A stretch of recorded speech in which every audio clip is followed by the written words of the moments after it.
In the pegging of cults as, not that bad actually, Wisecrack might be overcorrecting just a little bit. Because while the death tolls are rising slower than most people might imagine, and maybe for different reasons than people might imagine, they are still rising.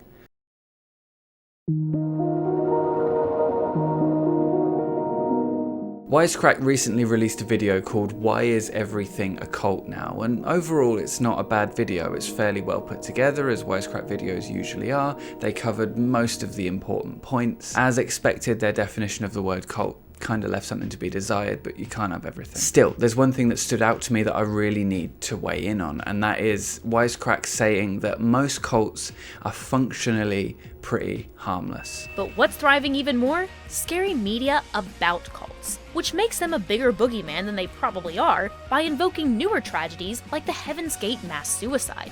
Unspeakable tragedies aside, most cults are functionally pretty harmless. Straight out of the gate, I guess it's worth saying that, if you're drawing the line at harm caused at mass suicide and or murder, then yeah, most cults are functionally pretty harmless. But if we're being honest about this and, having a nuanced view of this, then it has to be said that while it is true that most cults don't end in mass suicide or murder, the damage that they do is still not nothing. Now, to Wisecrack's credit, they didn't downplay the material effects of cult involvement, nor did they understate the fact that cults do hijack people's lives. But at several points throughout the video, I did feel like the way that they dealt with the issue sort of betrayed a disregard for the real cost of cult involvement for cult members. Now, I could sit here and give you all the ins and outs on my thoughts on this video, but I want to keep this video on topic. I want to keep it, to the point and concise. So what I'm going to do is I'm going to take all the stuff that doesn't fit into the main point I want to make in this video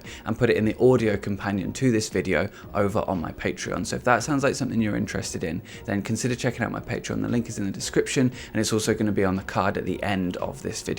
So here's what I want to add to the conversation. Doing what I've been doing over the last couple of years, reading up on and sort of exploring how cults work and making videos on that, having conversations with former cult members on the channel publicly and also in private, and examining where ideologies become destructive, one thing has continued to strike me time and time again. Cults ruin lives. And while yes, it is true that not every single cult ends in a catastrophic loss of human life, that doesn't change the fact that cult involvement has a tremendous impact on the lives of those people who lose years to these groups. And it doesn't change the fact that cults can ravage a person's relationship with themselves and with others, and it doesn't change the fact that it can severely impact a person's ability to interface with reality itself sometimes. This is the kind of shit that takes years to recover from, to learn to trust yourself again,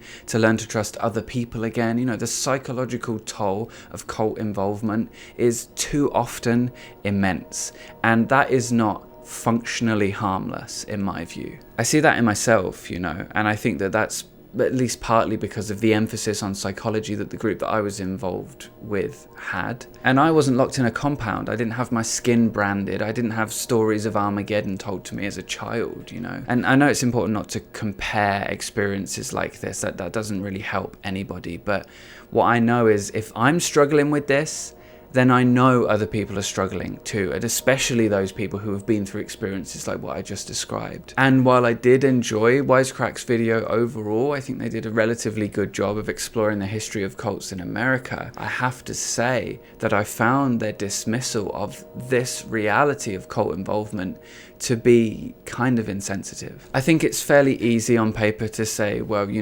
cults are functionally harmless. They're not, people aren't dying, so it's not that bad. And it's easy to say that all cults are doing is taking people for a ride. But when you've been involved in one, and when, as I have, you've spoken to so many people who have been involved in them, you realize that there are real implications, that there are real consequences for this. It's not as simple as people just get out and that's it, it's all fine, and there's no lasting effects. And when you've invested years of your life into following a leader, following an ideology, following a map of reality that later turned out to not quite be what it was cracked up to be, when you walk away from something like that, you've got a lot of pieces to pick up. You've got a lot of work to do to recover from something like that.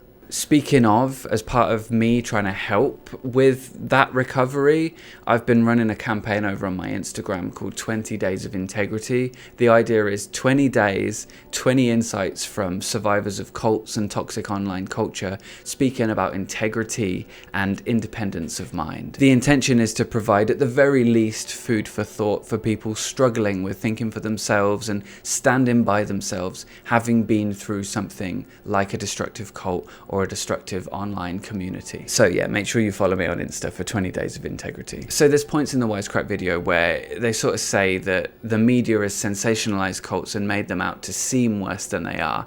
And I think that is true. You know, the media has seen something which it can make money from, it's seen fodder for stories, and it's taken it and run. And it's true, I think, as well, that there is this sort of eeriness and this sort of, you know, deathly mystique that's been sprinkled onto cults by the media throughout the years and the countless frenzies that have occurred. And I also think it's true that cults are typically a little bit more banal than you might imagine they are. If, you know, when you think of cults, you think of the Satanic Panic or Jonestown or something like that. But it has to be said that in the pegging of cults as, you know, not that bad actually, Wisecrack might be overcorrecting just a little bit. Because while the death tolls are rising slower than most people might imagine, and maybe for different reasons than people might imagine, they are still rising. And while it might seem that, you know, for those people who haven't been through something like that, to lose a couple of years to a weird group or a weird leader might seem like nothing, it might not seem like that big of a deal. For those of us who've been through that,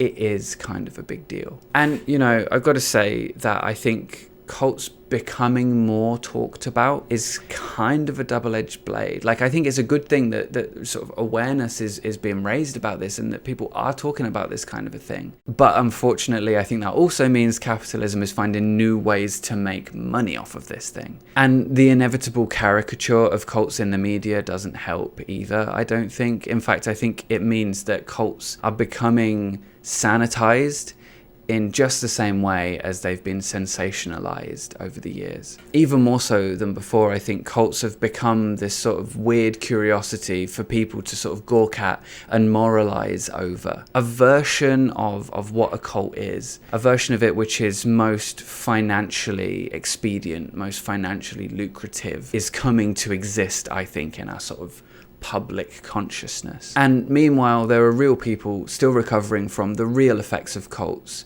and real families being impacted by the real effects of cults, and charismatic leaders continuing to take advantage of people. Honestly, I defy anybody who's been involved in a cult or who has seen their loved one with, you know, eyes glazed over, indoctrinated and impossible to speak to. Anyone who has lost a loved one to the negligence of a self-proclaimed revolutionary or through misinformation being spread through the ranks of a group. Anyone whose family's been torn apart by a cult with family members refusing to see them. I defy anyone who's been through anything like that to sit down and say that most cults are functionally harmless. So I'll say it again, cults ruin lives.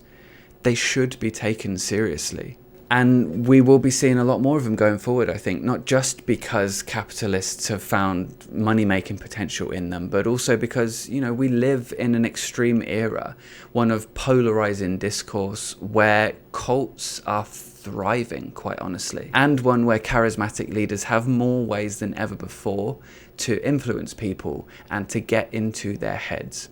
If you want to understand how cults really work, then as ever, I've included a link to my resources page in the description below. There's resources from cult experts on there, all trustworthy sources that I believe are the right place to go when it comes to trying to understand cults. And if you want to hear more from me on this, and you can check out my How Cults Work playlist here on this channel. And if you're into books and you want to read about cults, then a good accessibly written place to start is Stephen Hassan's Combating Cult Mind Control. I'm Andy Fellows, and this channel is all about living life with integrity and independence of mind in the face of cults, destructive spirituality, and toxic online culture. So if you're interested in more of that, then make sure you subscribe to the channel and click the bell. To help support the channel, remember to check out Patreon. Otherwise, please be kind and ask good questions, and I'll see you in the next one.